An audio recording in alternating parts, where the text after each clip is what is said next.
Hello and welcome to Reviews.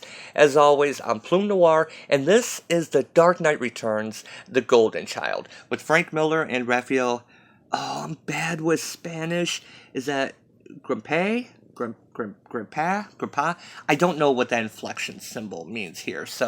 Um, I got the Carrie Kelly Batwoman cover because a lot of these covers were really kind of bad. So this is the one I got, and this is on DC's Black Label, which I think has been doing pretty well. Um, I just wish they had it flush Vertigo down the toilet, but basically we have Black Label in its place. Now this does take place excuse me, in the Dark Knight Returns universe. So we had, The Dark Knight Returns, Dark Knight Strikes Back, which was a sequel, and it was a garish mess. The Dark Knight, The Master Race, which was pretty good. Um, and we had a one-shot in there. But anyway, this takes place in that universe. I thought this was actually going to be, book one. This is actually a one-shot. Thank God. Now, I did see people online complaining about this, that it is Trump Derangement Syndrome, and it's a take it, lash it, haha, you silly people, you silly Trump supporters, the right's so silly. No, JR, knock it off. But I didn't get that from this. I When I read this, and I've read it through twice now, and it's hard to read through. It really is. And I was actually kind of excited to read this because, Frank Miller, when he's on his game, he's on his game. I liked Dark Knight 3. Dark Knight Returns is good. The second one, kind of crap.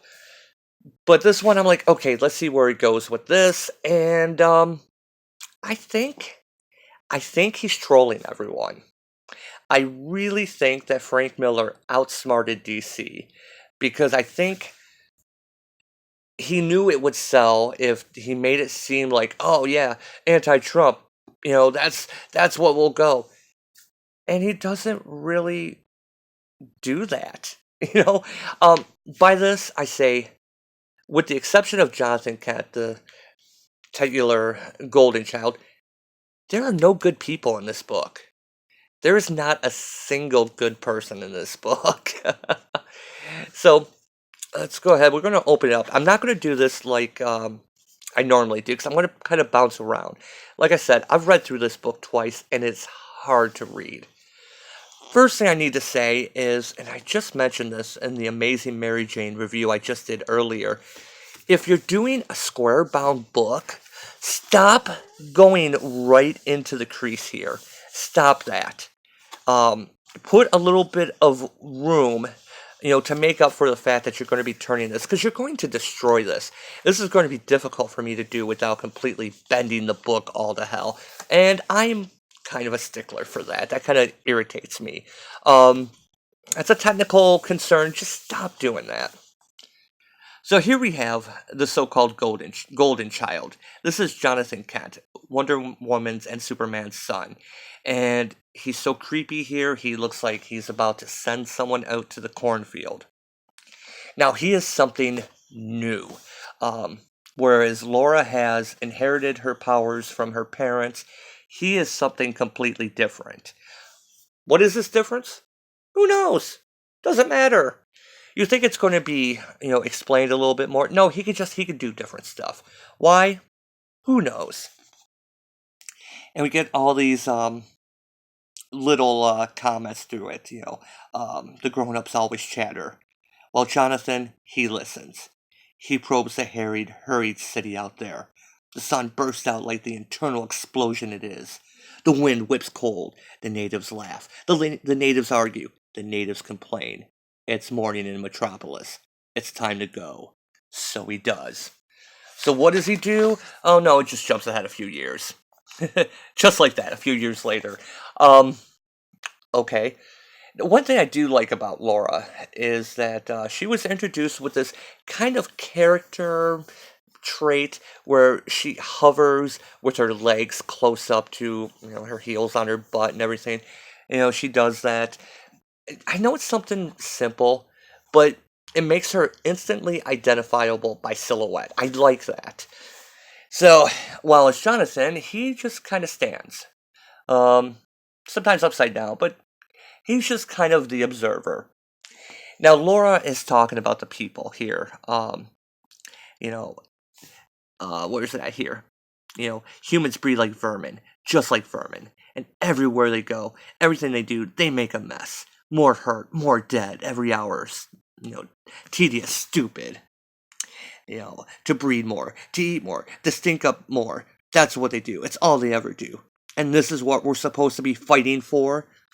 There's your typical blue-haired leftist right there. Full of anger. Now, remember when I said there's really no heroes in this book, except for John. He's kind of our viewpoint. I kind of think that's how Frank Miller sees himself. He's watching both sides, and he's just like, "You're both whack. You're both stupid." um, yeah. So we have them peering into hospitals, and they focus all their time repairing themselves because they're soft and squishy, and they need something to give them to keep them busy because their lives are pointless. She's a hero. She's one of our heroes in this book, and she hates people. Yeah, yeah, that's our hero right there. Um, Ask yourself, what do? They eat, and they eat, and they never stop eating.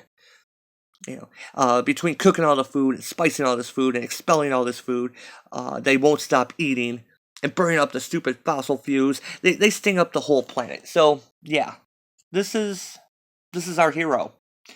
And Jonathan does point out, it's kind of weird straw man. Laura, what is it that makes you so angry all the time? What's not to be angry about? Just look around you. I mean, I'm just being honest. And he points out, look there. Just see how hard they work, just to help each other. They better. This reminds me of all those like Twitter posts and Facebook posts that people make about some story that somebody says something stupid, and then a 9-year-old. It's always a 9-year-old pipes up with something precocious and puts them in their place and levels the straw man, and then everyone applauds. Yeah, that's Jonathan's character. That's Jonathan to everyone else in this book. This is like, Facebook the comic. Actually, it'd be better to say Twitter the comic. Just put a hashtag of either side of the political divide, and you've got it. So then we cut to the election. You know, no more hate, and of course, it's Trump. Now, they never mention Trump by name in this book. And, as you know, in the Dark Knight Returns, a certain president named RR was in office. No, it was Robert Redford. Um, and then later on, it's a hologram. But remember, it takes place in an alternate future. And so this takes place in the future. Superman is kind of old. Batman's definitely old. And Trump is running for office, but he's not running for president. He's running for governor. And I kind of wonder if Frank Miller had intended this to be Trump, because he's never mentioned by name. There are some tweets that are shown later where it's, shit posting, but it's not his name or his Twitter or anything like him. Um, so I don't know if Raphael put this in. I don't know if editorial put this in. If Frank did put this in, I think that it's just probably just to appease the people in the comics offices because, yeah, apparently, and I'm just learning this, people in media hate Trump. I know, right? I mean, have you turned on like a late night TV show? They don't say anything positive. It's like they go out of their way to insult him. It's like it's crazy. I mean, I'm just finding this out. How did this happen? Anyway, it's why I can't watch late night TV. I haven't watched SNL in years because of this. It's like you guys are rabid. But here's the best thing about the book. And as I've said, no one is shown to be good. So we have the protesters, right? They're anti-Trump. And then we get the clown world come in. And I thought that was She-Hulk there for a minute there. Who are being sent to disrupt the voting to go against the protesters. And and they're spouting phrases just short of saying, "Make America Great Again." Um, you know, After all, John, it's an election. This is democracy in action. This is what they do. This is all they do. Let's go into the crease here. This is all they're good for. Uh, Laura, you were just saying all they do is eat and destroy the planet. But in democracy, they also do democracy. So humans eat, stink up the planet, and democracy. That's humans. That's their Wikipedia entry. Mostly harmless. So the clowns are grabbing the people, buy American, be American. And then Batwoman comes in, which is Carrie Kelly. One thing I do like about this book is Raphael kind of does this Frank Miller, art, and it fits the book very well. I do like his style with Carrie Kelly's Batwoman uniform. It's kind of a jacket but with a cloak. It's more like a duster, a bat themed duster with a mask. Um, but the colors get kind of crazy on here during the fight. And yeah, so we have Batwoman come in with her Bat Boys. And, that is kind of a nod to The Dark Knight Returns. We have seen, Batman was about influencing the youth, using them to change things. This is something Frank Miller said 30 years ago. The hope lies in the young people. And so we get, Batwoman with, I guess this kid's Robin, going up against the clown protesters, the Jokers. So if you were to look at this as Batwoman, excuse me, the Jokers, the Batwoman and the Batboys, they're kind of like Antifa. They're in the masks, they're in dark uniforms, and then they go against the radical right, the clown world. And you see with Batwoman, not to the extent that Laura, does, but she is violent. And she talks about she does things that Bruce didn't do. She weaponized some of her his stuff. And yeah, here's the so-called tweets here. JM Bozo. Where's it at? JM Bozo. PP Chinge. Yeah, man, I'm telling you, it looks like Frank Miller went on Paul on 4chan. I'm telling you, man, that would not surprise me if he actually shitposts on 4chan. Um, and yeah, so you just have creepy child watching everything, just being um, a bystander. And while the two sides just attack each other and they get nothing done, while Batwoman and Supergirl, are supposed to be the heroes. They're really just as bad as the other side, the Jokers. And so we get this nice little homage to when Joker was going to be on David Letterman in the Dark Knight Returns. Putting on the lipstick. Now, as you know, Joker died in that, and then Dick Grayson became Joker, and then he got killed. Was it? Yeah, it was Dick Grayson. Anyway, who this is? They just say he's some drugged out guy. But he's hanging out with Darkseid, and so Darkseid is using him in the election. Um, he's spreading chaos with these little demon goblins that are dressed up. As they're surfing the internet, the alt right trolls. Am I right? Huh? Huh? Clown world, get it? Little too on the head, I think. Um, and Darkseid is doing all this to get Laura and Jonathan. The book doesn't make a lot of sense. If you want to feel better about yourself, if you want to hate Trump, yeah, you're gonna love this book. Because then, see, that's a cool. That's pretty cool. I do like that.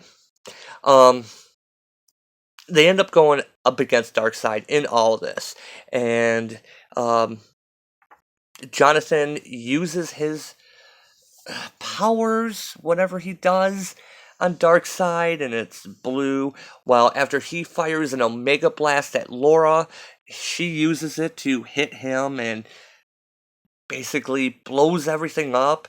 They even have to say, repeat, this is not a nuclear attack. Stay calm, stay where you are.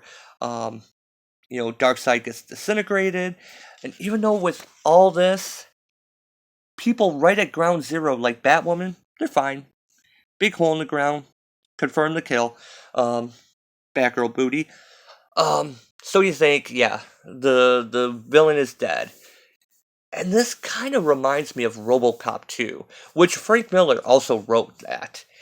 RoboCop 2, if you watch it, it gets to the middle point, and it feels like the movie's done, but it's only like halfway done, and then it goes into the kind of the next plot.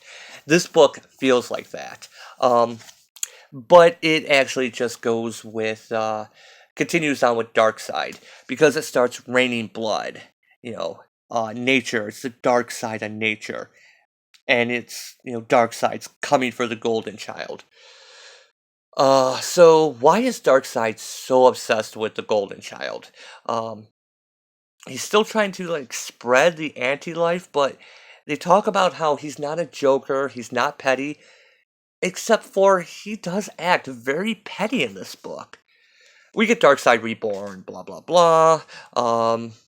Somehow the Joker still survived that building being blown up when they first attacked Darkseid and took the fight to the streets. And um, we get little scenes, kind of going back to Dark Knight Returns again, where they're in an arcade and Carrie even says, you're on my grounds now, and then she takes out the Joker only to take a selfie of it somehow. She somehow got a selfie of her kick afterwards. She pulls a Peter Parker and sends it to Bruce, who gives a thumbs up. That's about all we get of Batman in this book. Um, and yeah, here we have more of the Trump. Yes, we're going to set things straight. We're going to get things rolling. We're going to calm things down. We're going to clean things up. Whoa, end of the world. And me with a selfie. Awesome. So yeah, end of the world, because Darkseid is coming back again, like Jason in Friday the 13th, and he ends up, yeah, again beaten by Jonathan. And evil, will never win, and evil cannot comprehend good, and everyone applauded when the kid took him out, and power to the people, because now Darkseid can bleed, and people are throwing rocks at him, and scene. Yeah. They even got Greta Thurman in this. Look at that. This book, you know, I think people that saw this were, that I saw were talking about, oh, this is so anti-Trump. This is Antifa, the book, or whatever. And, Orange Man bad. No, I didn't see it that way. I saw this as Frank Miller stepping back. Frank Miller is the golden child. He has the ability to change the plot, as he needs, to take out Darkseid, to bring him down, and both the left and the right in this book, represented by, Batwoman and Supergirl and Jokers, respectively, they're not shown in a good light. You have an overly violent Batwoman who, is proud that she's gone beyond Bruce's no kill. You have Supergirl, who hates humans and doesn't even know why she defends them. Those are our heroes. Those are our heroes. While the Jokers, of course, are the violent gang. It's just two gangs going against one another, and the golden child, creepy child Jonathan Kent, just kind of floats around and uses his powers when he needs to defeat the big bad. Now, as far as a book, this is kind of bad. And not for those themes. Why is Darkseid getting involved? When they showed the Joker and he was getting ready and that, I thought that was going to be Glorious Godfrey, stirring up the masses and, going after some big plan. Why does Darkseid care about uh, um, a governor election? Why does Darkseid care about that? Why does Joker care? He seems to be really influencing everything. Oh, because Joker's, But why is Darkseid involved? Why are the two of them together? And again, this is not Joker. The whole book kind of left me confused as to what was Darkseid's real plan. to get wasn't your plan the whole time to get disintegrated by Jonathan Kent? Um, I probably should have tried to do a more Christian Bale voice for that, but anyway, you get the point. Um, Only to be reborn more powerful, and he just gets slapped down over and over. Um, what he literally wants to mold Laura and Jonathan like Darth Vader to rule the universe. Uh, why? Why is Darkseid doing this? Um, this book is a hot mess, but I had trouble getting through it. It was really hard to read, only because it's like, what are you doing? Where are you going? It's it doesn't really have a point. It kind of meanders, and like I said, I really think that this is one of those things that he put in to say, "Hey, look, it makes fun of Trump." Okay, you see the people in masks throwing Molotov cocktails. They're the good guys. You guys like me yet? Am I okay with the left again? Am I forgiven for my little terrorist book? Yeah, remember that Holy Terror? Yeah. I kind of get the feeling that that's where Frank Miller was going with that, because it's very similar to The Dark Knight Returns, where he is anti-authoritarian, is what it is.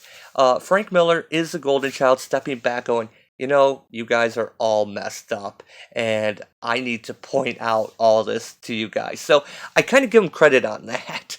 As far as a book, as far as sitting down, because in the end, theme or whatever, how is this to read? Is this a good story? Is it a good book? No, it's not. I do like what Raphael has done with some of the art, but they get crazy with the colors in some places again. So um, I would probably go 4 o'clock on this. I would go 4 o'clock. You can skip it. If you're a big fan of the Dark Knight Returns universe, this does not add anything to it. In fact, it probably will make things even a little bit worse, because Dark Knight Returns came out in '86. That was 30 years ago in an alternate future. So, and that was like 20 years into the future, but it's now our sliding timeline. And Laura's grown up, and so we have to add on another almost 20 years above that.